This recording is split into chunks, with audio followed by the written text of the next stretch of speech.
sa voiture abandonnée et retrouver dans une ville des objets lui ayant appartenu dans une autre. De la terre sur des semelles de chaussures permettra finalement de démasquer le coupable. Un ouragan frappe une station balnéaire de Caroline du Nord. La population est évacuée. Mais comment, dans ces conditions privées de témoins, la police va-t-elle retrouver le coupable d'un meurtre épouvantable? Bonjour, soyez les bienvenus sur ce plateau pour 2 nouvelles affaires des enquêtes impossibles. Le théâtre de boulevard des siècles derniers a exploité sous toutes ses formes le thème du triangle amoureux. Marivaux, Labiche, Feydeau ou encore Sacha Guitry l'ont décliné à travers des comédies qui, aujourd'hui encore, nous font sourire. Mais une relation à 3 ne se résume pas toujours à de plaisantes pantalonnades. Elle peut aussi se jouer sur le registre de la tragédie et se terminer dans un bain de sang. Par sa taille, l'Université d'État du Michigan est la 7e des États-Unis, avec son campus d'East Lansing de 2023 hectares. Avec plus de 45 000 étudiants, la police est souvent appelée pour enquêter lorsque l'un d'entre eux disparaît sans donner de nouvelles. De temps à autre, on nous signale une disparition. En règle générale, c'est une fausse alerte. À cet âge-là, on part souvent en vadrouille à plusieurs et il arrive souvent qu'on ne donne pas de nouvelles à ses parents. Mais ça va rarement au-delà. En juillet 2000, Michelle Salerno, une étudiante de 3e cycle en orthophonie, âgée de 26 ans, est portée disparue. Elle ne s'est pas rendue au pique-nique familial et elle ne répond pas non plus au téléphone. J'ai appelé la police d'East Lansing pour lui demander d'aller voir à son appartement. Mais ils n'ont trouvé personne. Michelle habite un appartement situé juste à l'extérieur du campus. On n'a découvert aucune trace de violence à l'intérieur de l'appartement, ni quoi que ce soit d'autre. Il ressemblait à n'importe quel appartement d'étudiants. Mais il remarque 2 choses suspectes. Il y avait des traces autour de la poignée qui indiquaient qu'on avait crocheté la serrure. Il y avait un grand canapé dans le salon de l'appartement. Mais les 3 coussins de ce canapé avaient disparu. La voiture de Michelle, un break de couleur bordeaux, n'est pas non plus sur sa place de parking. Il y avait 6 ou 7 services de police impliqués. La plupart d'entre eux n'étaient pas directement concernés par cette affaire. Il s'agissait de bénévoles qui voulaient participer aux recherches. Il y avait aussi des civils qui s'étaient portés volontaires. Il y avait des professeurs et des employés de l'université. Il y avait des citoyens ordinaires. La police émet un avis de recherche pour la voiture de Michelle. À 160 km de là, dans l'Ohio, la police de Toledo la retrouve garée près du dépôt d'autobus. Sur le pare-brise, plusieurs contraventions. La voiture est donc là depuis un moment. Personne ne se rappelle avoir vu Michelle Salerno à l'intérieur ou à proximité de la voiture. Ce n'était pas très rassurant de voir qu'elle n'était pas là. Pourquoi aurait-elle laissé sa voiture dans l'Ohio? Ça ne collait pas. Michelle Salerno est séparée de son mari, Dennis. Au moment de sa disparition, Dennis vit à Bowling Green, dans l'Ohio, et il prétend qu'il ne l'a pas vue depuis plus d'1 semaine. La dernière personne connue à avoir vu Michelle en vie est son voisin, Jason. Il déclare à la police qu'elle l'a aidé à livrer des journaux quelques jours plus tôt. Depuis peu, elle distribuait un journal local pour gagner un peu plus d'argent. Si je m'en souviens bien, elle effectuait sa tournée entre 4 et 6 heures du matin. Jason déclare que Michelle et lui sont rentrés chez eux vers 6 heures du matin et qu'il ne l'a plus revue depuis. Jason a été considéré comme un suspect pour la simple raison qu'il était la dernière personne à avoir vu Michelle en vie avant sa disparition. Jason et Michelle étaient en réalité des amis proches. Ils entretenaient d'excellentes relations. Ça n'allait pas au-delà de l'amitié, mais ils étaient très intimes.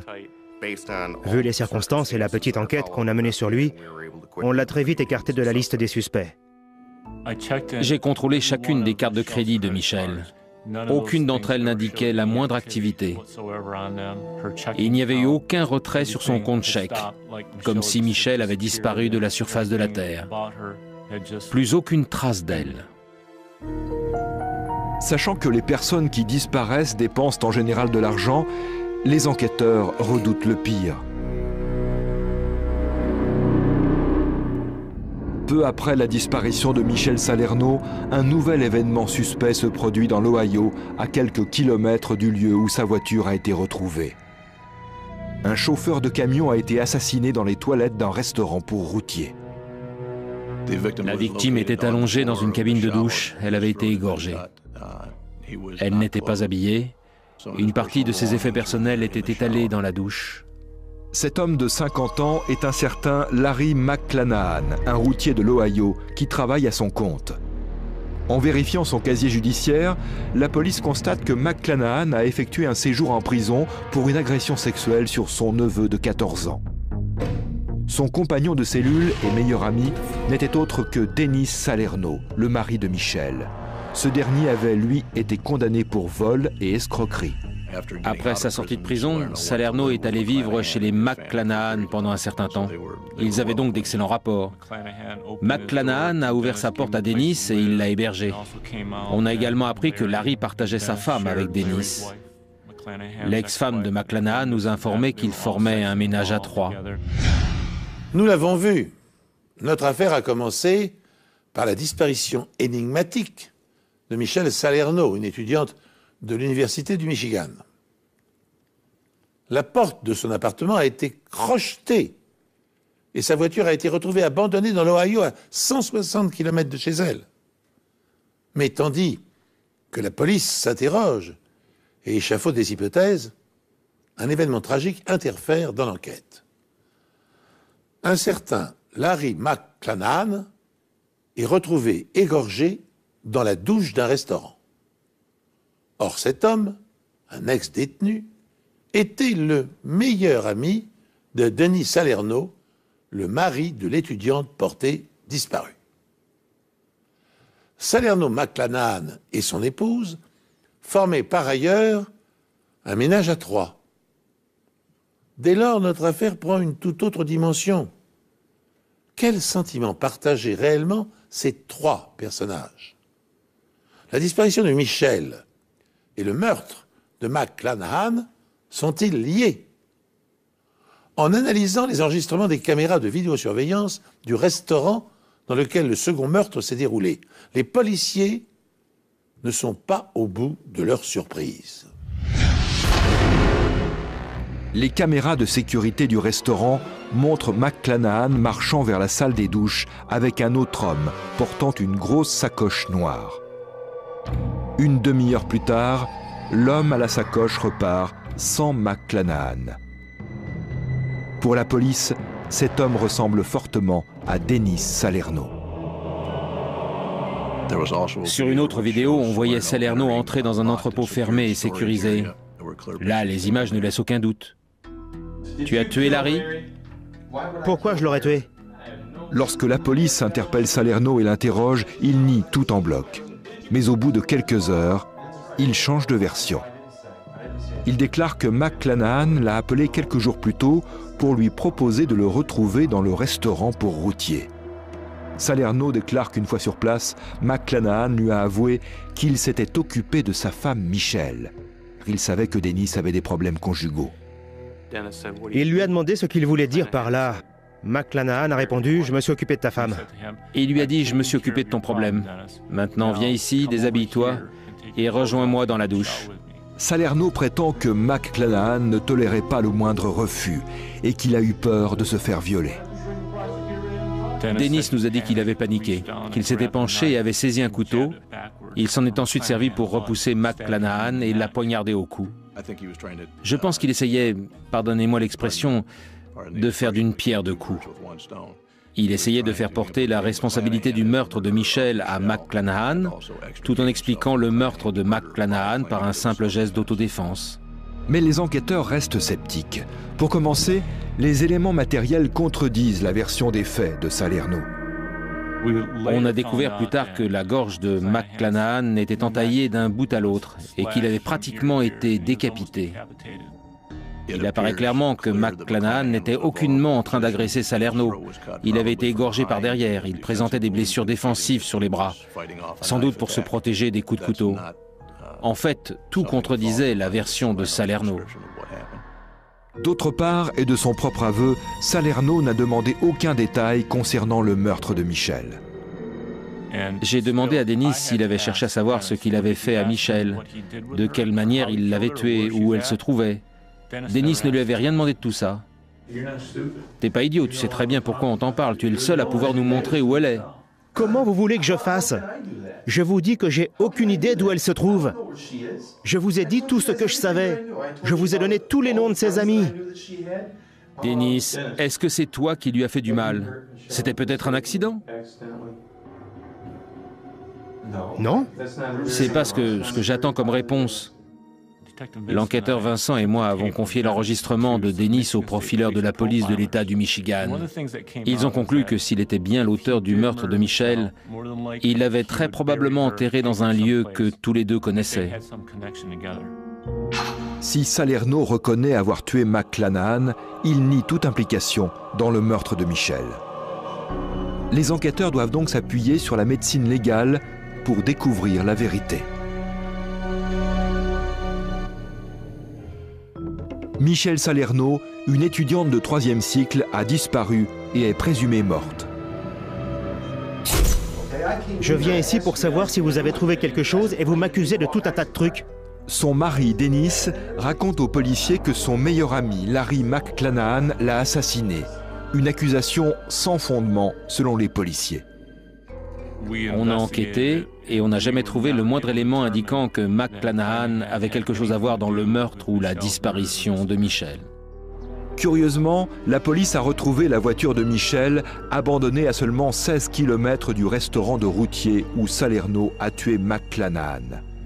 À l'intérieur de la voiture de Michel, les enquêteurs ont aussi découvert une empreinte de Dennis Salerno sur la vitre du côté passager. Or, Michel ne possédait cette voiture que depuis leur séparation. Son père lui avait donné cette voiture depuis peu de temps. Par conséquent, rien ne pouvait expliquer la présence de l'empreinte de Dennis sur cette vitre. Les enquêteurs inspectent ensuite les effets personnels de Salerno. Dennis avait 2 entrepôts, un à DeWitt dans le Michigan et l'autre dans l'Ohio. Dans ces 2 locaux, il entreposait un peu tout et n'importe quoi. Il conservait tout ce qui lui appartenait ou qui lui avait appartenu. La police découvre des ordinateurs, des images pornographiques, du matériel de crochetage et une lettre de Michel adressée à un tribunal. On a trouvé de nombreux documents relatifs à une demande d'ordonnance de protection auprès du tribunal remplie par Michel et que Dennis ne pouvait absolument pas avoir en sa possession, à moins d'être entré dans son appartement et de l'avoir emporté. Je vous écris pour vous demander de m'accorder une protection contre mon mari. J'ai peur pour ma sécurité, car durant notre mariage, il m'a maltraitée, aussi bien physiquement que psychologiquement. Les enquêteurs envoient la lettre à l'expert en criminalistique Greg Michaud, qui l'asperge de ninhydrine. La ninhydrine est un composé chimique qui réagit au contact des acides aminés présents dans une empreinte digitale. Lorsque la ninhydrine réagit, les empreintes deviennent visibles et prennent une teinte violette. Sur ce document, Michaud découvre les empreintes de 2 personnes différentes. Il y a 2 empreintes de paume de la main qu'on a identifiées comme appartenant à Dennis Salerno, et puis il y a 3 empreintes digitales de Michel Salerno. 2 preuves matérielles viennent contredire la version des faits présentée par Dennis Salerno, selon laquelle son ami Larry McClanahan aurait tué sa femme dans le but de le libérer d'un lien conjugal devenu insupportable. En effet, une empreinte digitale lui appartenant a été prélevée sur une vitre de la voiture que Michel venait d'acquérir. Deuxième indice, une lettre de demande de protection policière sur laquelle figurait également une empreinte palmaire de Salerno a été subtilisée dans son appartement. Ces indices prouvent que Dennis Salerno s'est introduit frauduleusement dans l'appartement et la voiture de son épouse, et peu de temps avant sa disparition.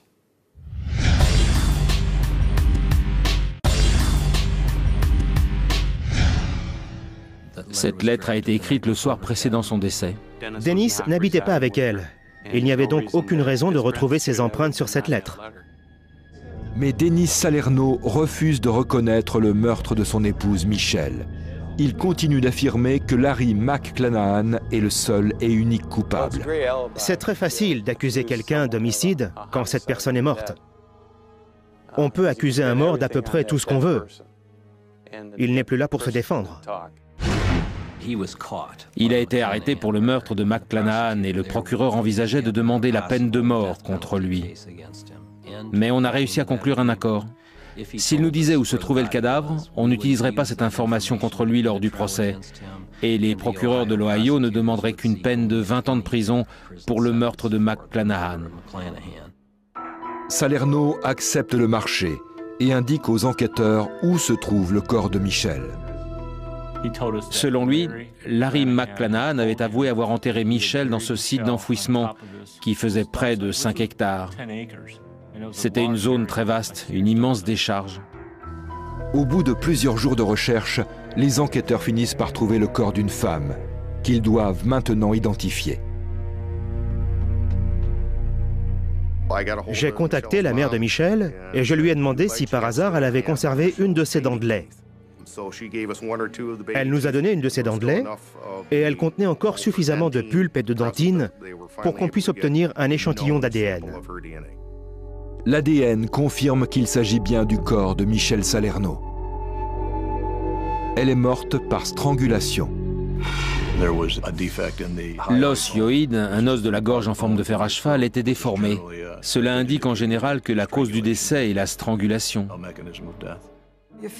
Lorsqu'ils l'ont retrouvé, j'ai eu l'impression de porter tout le poids du monde sur mes épaules. J'attendais ça depuis tellement de temps. Et finalement, je ne l'ai pas supporté. Les enquêteurs sont convaincus que Denis Salerno est impliqué dans le meurtre de Michelle, surtout depuis la découverte de matériel de crochetage et d'une paire de chaussures couvertes de boue dans son local. Le plus curieux, c'est qu'elles avaient été enveloppées dans un tapis de voiture. L'inspecteur Quick était chargé de réunir les éléments de preuve à ce moment-là, et il a contacté un professeur de l'Université d'État du Michigan, qu'on a surnommé le docteur Boo. Le docteur Boo s'appelle en réalité Tom Vogel. Il est professeur de géologie. Je pensais qu'on m'appelait le docteur Caillou. Mais il nous a dit que ces résultats pourraient avoir des effets néfastes sur notre enquête. En effet, si ces résultats n'étaient pas concluants, cela pourrait permettre à Denis Salerno d'affirmer qu'il ne s'était pas rendu sur les lieux. Vogel prélève des échantillons sur les chaussures de Salerno et sur le corps de Michelle. Il réduit chacun d'eux en une fine poudre, puis il les porte à une température de 1000 degrés. Il fait la même chose avec l'échantillon de terre provenant du site d'enfouissement. Et cette terre est tout à fait unique. Je n'ai jamais rien vu de tel de toute ma vie. Quand ils m'ont apporté cette terre, je leur ai dit qu'elle avait quelque chose de vraiment très particulier. Elle présentait des concentrations élevées en métaux comme le nickel, le zinc et même le hafnium, qui est probablement le métal le plus rare qu'on puisse trouver dans de la terre. La boue provenant des chaussures de Salerno est bien la même que celle retrouvée sur le corps de Michelle. En revanche, cette boue ne provient pas du site en question. Le corps avait été déplacé. Michelle avait d'abord été enterrée ailleurs. La boue qui avait été directement en contact avec le corps ne contenait pas de traces de métaux lourds. Cela signifie que le corps de Michelle a d'abord été enterré dans un autre site. Et surtout, que c'est bien Denis qui s'est occupé de le faire. Cette terre est également la même que celle retrouvée dans les passages de roues de la voiture de Michelle. Grâce à tous ces éléments matériels, on avait maintenant la preuve qu'il avait lui-même enterré le corps de son ex-femme. Grâce à des traces de terre, à des fragments minéraux et végétaux, on peut prouver la présence d'un suspect ou d'un véhicule sur une scène de crime ou indiquer si un cadavre a été déplacé et ainsi orienter une enquête vers d'autres pistes. À Nancy, dans les années 1930, le professeur Parizeau, médecin légiste et criminologue, se livra à une expérience extraordinaire. Un jour que le sol était détrempé, il envoya l'un de ses étudiants faire une promenade dans les rues de la ville. À son retour, Parisot examina les différentes couches de boue qui avaient adhéré aux semelles de ses chaussures.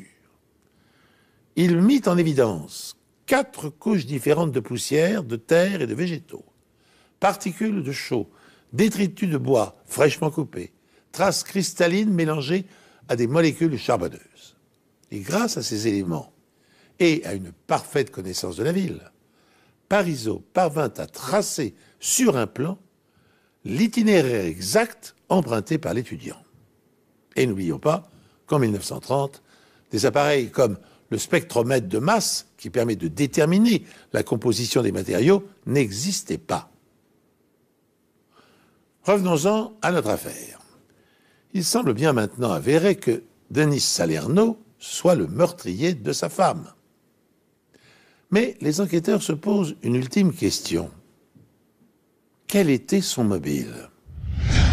Des amis de Michel et de Denis Salerno affirment que leur relation était vouée à l'échec dès le départ. Ils se sont enfuis de chez eux ensemble après s'être rencontrés seulement 1 mois plus tôt. Les parents de Michel sont consternés. Je voulais juste en savoir un peu plus sur Denis, parce qu'on le connaissait à peine. Alors j'ai fait appel à un détective privé et il a découvert qu'il avait un passé de délinquant. Mais le plus dur, ça a été quand j'ai appris qu'ils allaient se marier. J'étais sous le choc. Lorsque Michel découvre que son conjoint est un ancien délinquant, elle demande aussitôt le divorce. Elle a découvert qu'il était homosexuel. Elle a aussi découvert qu'il avait fait de la prison. Ils ont eu plusieurs disputes, au cours desquelles l'un des deux à chaque fois était blessé. Même si Denis et Michel vivaient séparément, Michel craignait pour sa sécurité. Les experts en criminalistique montrent que Denis est entré dans l'appartement de Michel pendant qu'elle était à son travail, sans doute pour récupérer des objets personnels. Il a alors découvert la demande d'ordonnance de protection qu'elle souhaitait déposer contre lui. Il est fou de rage.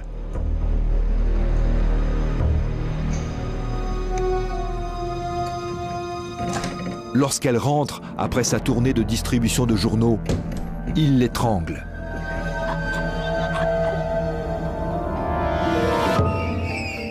Malgré tout, personne ne sait comment ensuite il parvient à sortir le corps pour l'installer dans la voiture, ni où il l'a enterré la première fois.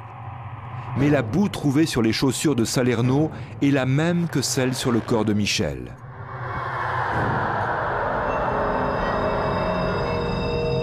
Par la suite, il a déterré le corps pour l'amener sur un site d'enfouissement dans l'Ohio.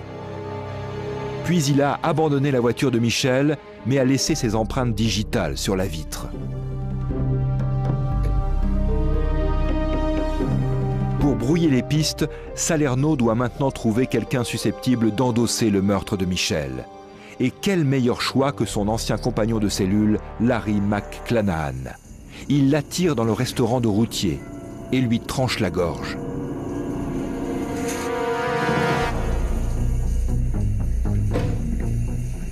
Denis a toujours essayé de faire porter la responsabilité du meurtre de sa femme à McClanahan. Mais on a par la suite découvert qu'il savait exactement où Michel était enterré.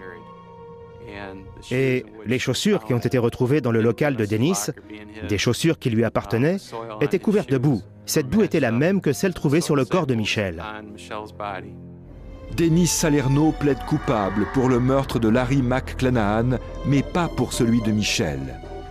Il est cependant reconnu coupable dans les 2 affaires et condamné 2 fois à perpétuité, sans possibilité de remise de peine. Il n'était pas nécessaire de trouver le mobile. Il suffisait de prouver la cause de la mort et que Denis Salerno était bien le coupable. De toute façon, prises dans leur ensemble, les preuves étaient trop accablantes.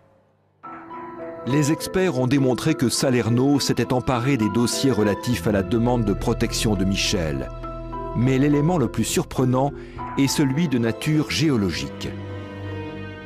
L'élément qui le liait au meurtre était la terre, les caractéristiques inhabituelles de cette terre, comme l'ont décrit les scientifiques qui ont travaillé sur cette affaire. Comment peut-on expliquer la présence de cette terre sur ses chaussures et sur le corps de la victime? Il n'y avait aucun doute, c'était lui qui l'avait enterré. Sans ces échantillons de terre, on n'aurait jamais pu prouver que Dennis était l'auteur de ce crime. En effet, ces échantillons, qu'il n'a pas pu contester, avaient été prélevés sur ses chaussures, et c'était notre élément principal. Quand j'ai compris qu'il allait être condamné à la prison à vie, sans possibilité de remise de peine, j'ai remercié Dieu. Grâce au ciel, justice a été faite. Pour empêcher sa femme de déposer une demande d'ordonnance de protection auprès du tribunal, Denis Salerno l'a kidnappé et étranglé. Puis, il a égorgé son meilleur ami dans le but de lui faire endosser indirectement la responsabilité de ce crime. Ce subterfuge naïf et sordide a fait long feu face aux expertises médico-légales. Pour tenter de semer le doute dans l'esprit du juge, puisque Salerno avait renoncé à son droit de plaider devant un jury, son avocat a argué du fait que l'appartement et la voiture de la victime ne présentaient pas de traces de lutte ou de taches de sang, et que par conséquent, Salerno ne pouvait pas avoir kidnappé sa femme. Cet argument n'a pas infléchi la décision du juge. Salerno a été condamné à une double peine d'emprisonnement à perpétuité. Une jeune femme passe d'agréables vacances dans une station balnéaire en compagnie de son frère et d'une poignée d'amis. Puis, comme dans un film projeté à grande vitesse, les événements s'accélèrent et virent au drame. Pour couronner le tout, un ouragan d'une violence exceptionnelle oblige les autorités à évacuer la ville. Le meurtrier va-t-il profiter de la panique pour prendre la fuite et échapper à la police? Les Outer Banks, en Caroline du Nord, sont une destination très prisée des vacanciers américains. Chaque année, près de 7 millions de touristes envahissent les plages de ce chapelet d'îles. Ces plages sont très agréables, on y trouve beaucoup de bons restaurants. C'est le lieu idéal pour des vacances en famille. En 1993, Janet Ciclari va passer une semaine de vacances à Nag's Head, dans les Outer Banks. Elle est accompagnée de son frère Robert et de plusieurs amis. Elle a 35 ans et elle vient de vivre une rupture. Janet était restée 10 ans avec le même homme, mais il y avait toujours quelque chose qui clochait. Elle voulait que tout soit parfait. Mais elle n'a jamais trouvé l'homme idéal qu'elle recherchait. Pour leur dernière nuit en ville, Janet sort dîner avec 2 amis. Plus tard, elle se rend dans une discothèque.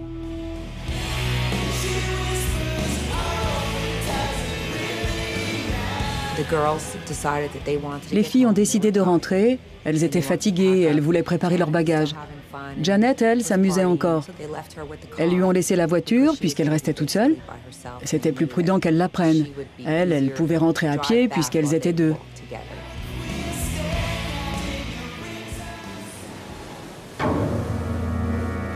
Tôt le lendemain matin, un éboueur découvre le corps de Janet sur la plage. Elle se trouve à seulement une dizaine de mètres de son hôtel. Elle ne portait qu'un haut bleu en jean et elle n'avait rien en bas. Elle avait une main près de son cou qui agrippait un short en jean blanc. La victime a été violée. Une paire de baskets, pointure 42,5, est retrouvée près du corps. Il y a des chaussettes grises à l'intérieur. C'était vraiment étrange qu'il y ait cette paire de chaussures à 10 mètres de l'endroit où il y avait eu un viol et un meurtre. C'était bizarre. On a tout de suite pensé qu'il y avait un lien.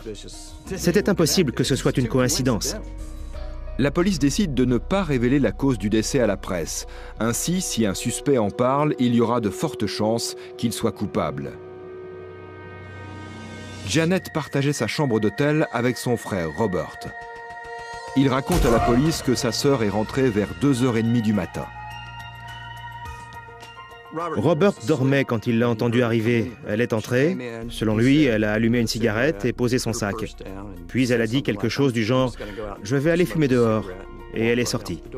Robert explique qu'il était à moitié endormi, mais que Janet était peut-être avec des amis. Il a eu l'impression d'entendre des voix à la porte, des gens qui murmuraient. Il s'est dit qu'elle était peut-être accompagnée, mais il n'en était pas vraiment sûr. Aucun des employés de l'hôtel n'a vu Janet entrer ou sortir de l'établissement. Cette chambre était au bout d'un couloir face à l'océan.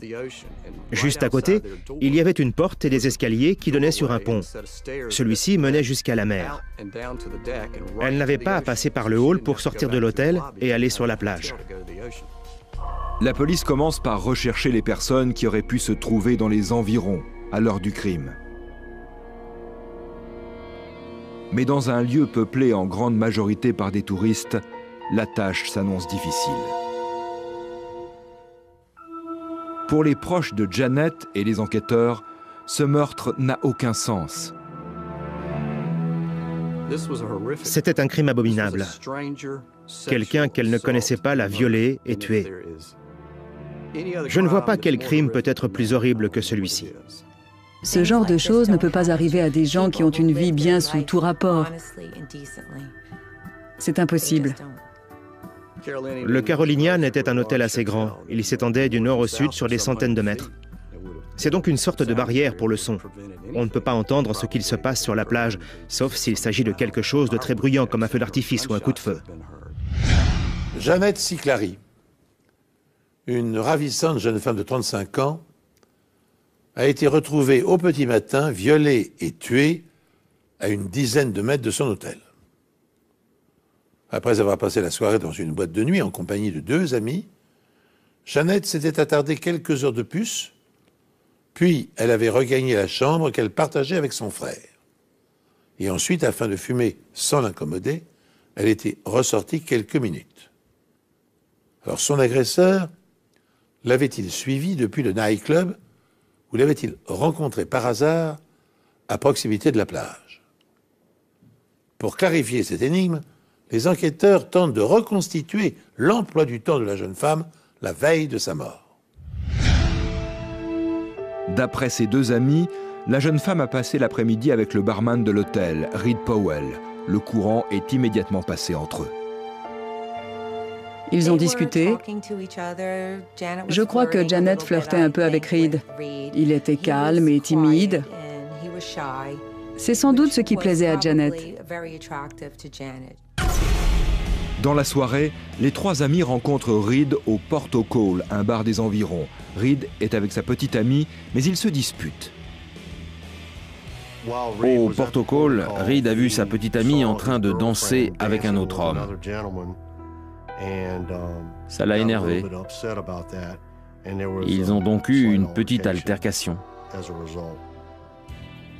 Ses amis rentrent à l'hôtel, mais Janet, elle, reste au bar pour discuter avec Reed.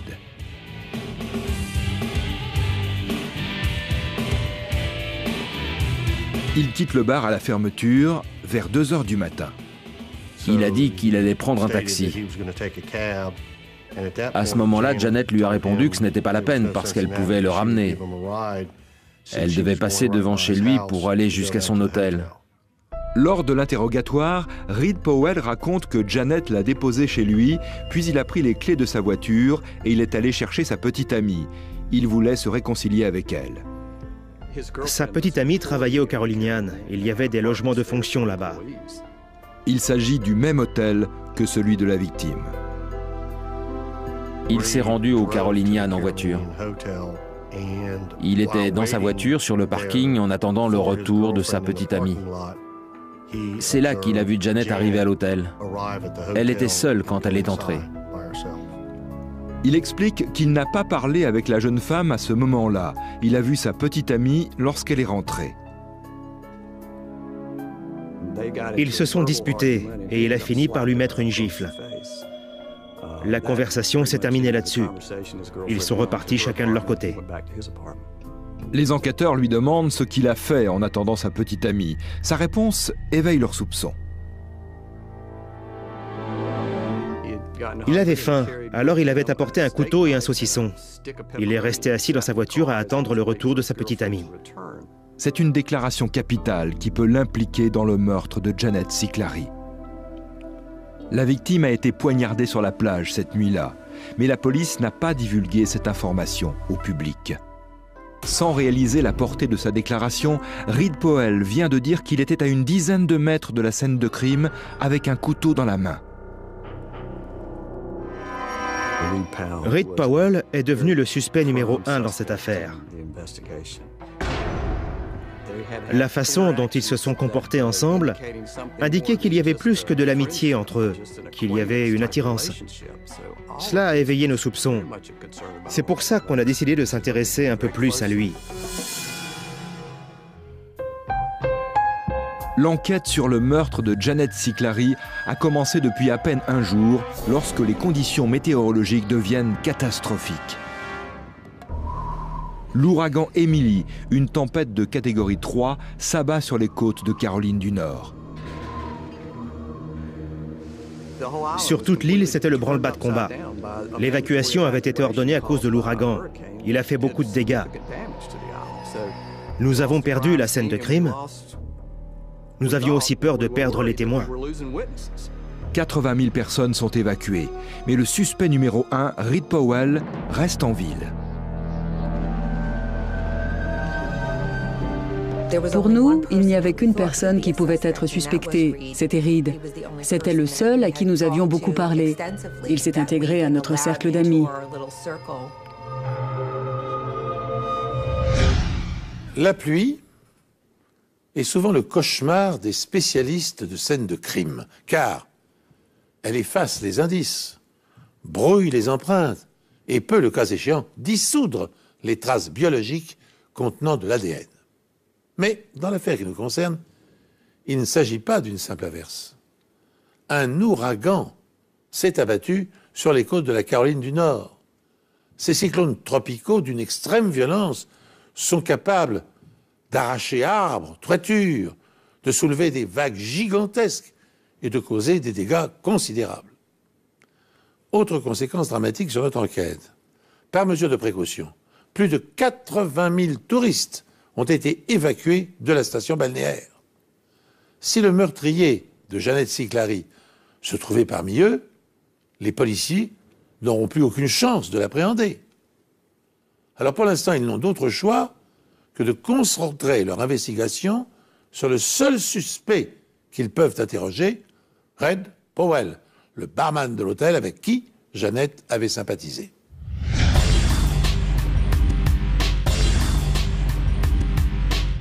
La police fouille son domicile et saisit plusieurs couteaux. Les couteaux ont été envoyés à un laboratoire pour rechercher d'éventuelles traces de sang. Mais on n'en a trouvé sur aucun d'entre eux.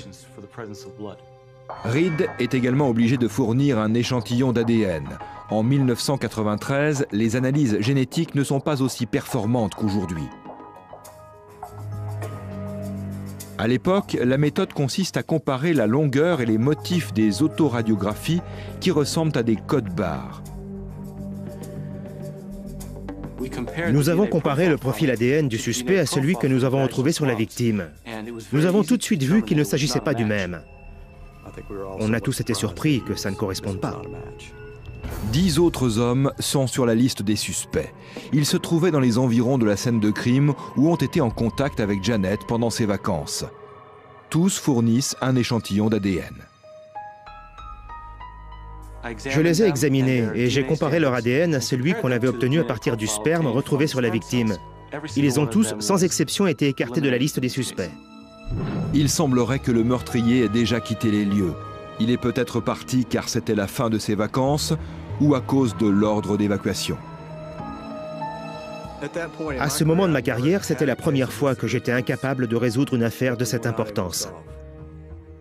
C'était vraiment très frustrant. Ça me brisait le cœur. Les mois passent, puis les années, et l'enquête est au point mort. Bien sûr, on ressent beaucoup de frustration quand on essaie de faire face à ce genre d'événement. On se dit que plus le temps passe, moins on a de chances de retrouver le coupable. Alors on commence à se faire à cette idée. On prie pour qu'un jour, il soit attrapé, mais au fond, on finit par se dire qu'au bout de 5 ans, ça n'arrivera plus. Mais pendant ce temps, le FBI met au point un système pour que chaque police d'État ait accès aux empreintes génétiques recueillies dans les autres États. Il s'agit d'une base de données appelée CODIS. Elle répertorie les profils ADN des criminels de tous les États du pays.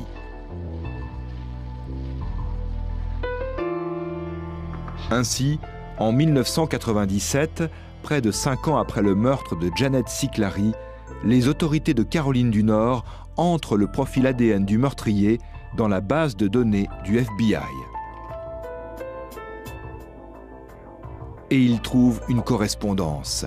Il s'agit de l'ADN d'un homme vivant en Caroline du Nord, à 1 heure du lieu du meurtre. C'était la première fois qu'on obtenait un résultat pour une affaire non résolue, pour un homicide où il n'y avait aucun suspect. Ce n'était encore jamais arrivé dans notre État. Afin d'être en mesure de comparer rapidement les profils génétiques de délinquants aux indices ADN recueillis sur les scènes de crime, des banques de données informatisées offrent aux enquêteurs des centaines de milliers de références. Dans notre affaire, l'enquête concernant le meurtre de Janet Cicclari est au point mort depuis 5 ans. L'emploi du CODIS, le système américain d'indexation des profils ADN, va-t-il permettre de rouvrir le dossier et de rendre enfin justice à la mémoire de la jeune femme? L'ADN appartient à Thomas Jabin Berry. Ce pêcheur de 32 ans est un délinquant sexuel notoire. L'homme a notamment été condamné pour une agression sur une adolescente âgée de 12 ans. Berry affirme qu'il est innocent. Elle n'avait pas 12 ans, elle en avait 14. J'ai les papiers avec moi. Elle avait 13 ans et elle allait en avoir 14, un truc dans ce genre-là. Mais on a eu des relations consenties. Elle n'avait que 12 ans. C'était une enfant. Les enquêteurs retrouvent Berry en prison. Il purge une peine pour avoir violé les conditions de sa liberté conditionnelle. Il lui montre des photos de Janet Cicclari et lui demande s'il l'a déjà vue. Dans un premier temps, il prétend ne pas la connaître. Mais au cours d'un autre interrogatoire, il dit se rappeler vaguement d'elle. J'ai sûrement couché avec Janet Cicclari.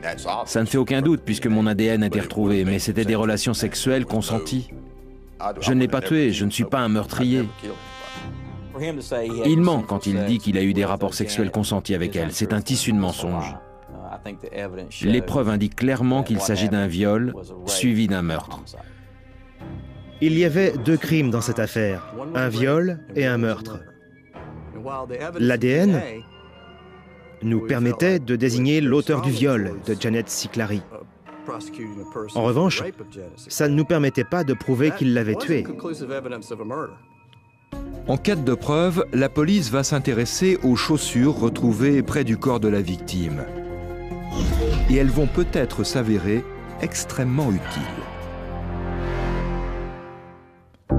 Thomas Jabin Berry est le principal suspect du meurtre de Janet Cicclari. Il reconnaît qu'il était à Nag's Head au moment des faits, mais il affirme qu'il a eu des relations sexuelles consenties avec la victime. J'ai eu beaucoup de relations sexuelles avec des femmes sur la plage. Je ne sais même pas combien. On se rencontre, on commence à marcher ensemble et à parler, puis une chose en entraîne une autre. Ça m'est arrivé plusieurs fois dans ma vie. C'est comme ça que j'ai rencontré ma première femme. Mais son passé montre qu'il n'a rien d'un saint. En tout, une douzaine de victimes avaient été agressées par Thomas Berry. On a même découvert qu'il avait violé l'une d'elles sur la plage. Berry avoue qu'il a pris de la drogue la nuit du meurtre. Il était sur la plage cette nuit-là.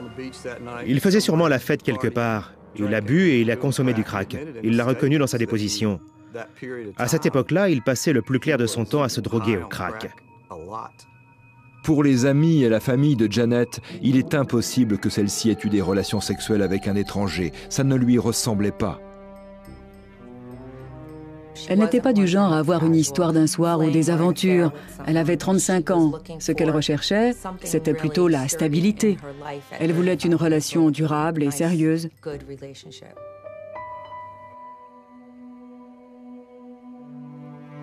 Pour convaincre un jury, les enquêteurs doivent disposer d'autres éléments qui relieraient Thomas Berry à la scène de crime. Ils décident alors d'examiner la seule autre preuve dont ils disposent, la paire de baskets.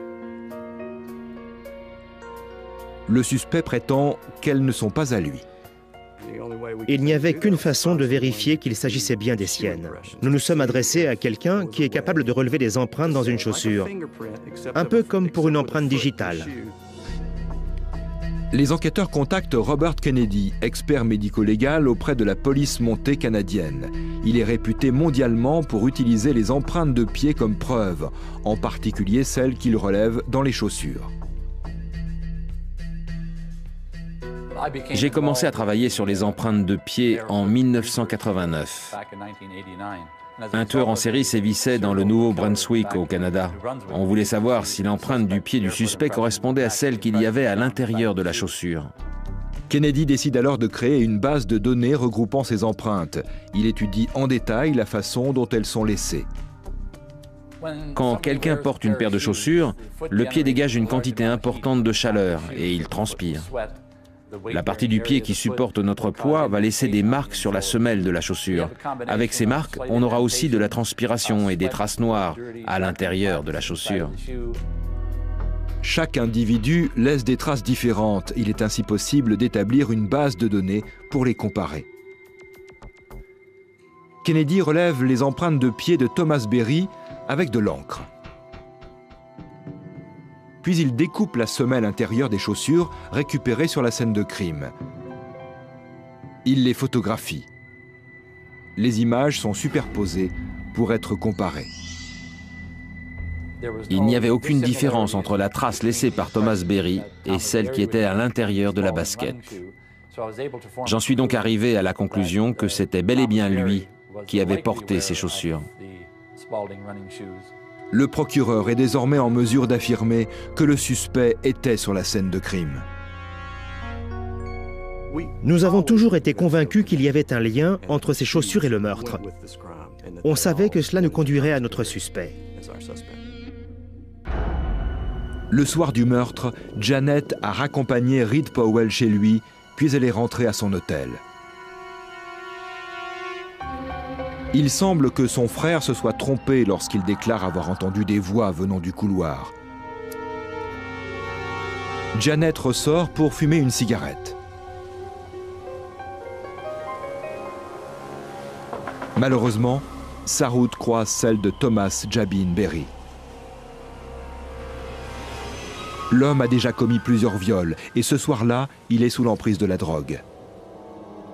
Il utilise un couteau pour la forcer à avoir des relations sexuelles. Ensuite, il la poignarde pour qu'elle ne puisse pas l'identifier. Apparemment, il décide de laisser ses chaussures sur la plage pour que les enquêteurs ne puissent pas suivre ses traces de pas jusqu'à la maison de sa tante. Celle-ci vit près de l'hôtel et c'est là qu'il aurait passé la nuit. Au final, Thomas Jabin Berry s'est jeté dans la gueule du loup. S'il n'avait pas enfreint les conditions de sa liberté conditionnelle, nous n'aurions jamais eu son échantillon d'ADN. Au cours du procès, le procureur apprend un fait étonnant. Il était de retour dans sa cellule pendant le procès et il a dit à un gardien qu'il ne serait pas condamné à mort. Alors le gardien lui a demandé comment il le savait. Il a répondu qu'une femme parmi les jurés était une amie de sa mère et qu'elle l'avait vu grandir. Le jury reconnaît Thomas Berry coupable de viol et de meurtre. Il est condamné à la prison à vie sans possibilité de remise de peine.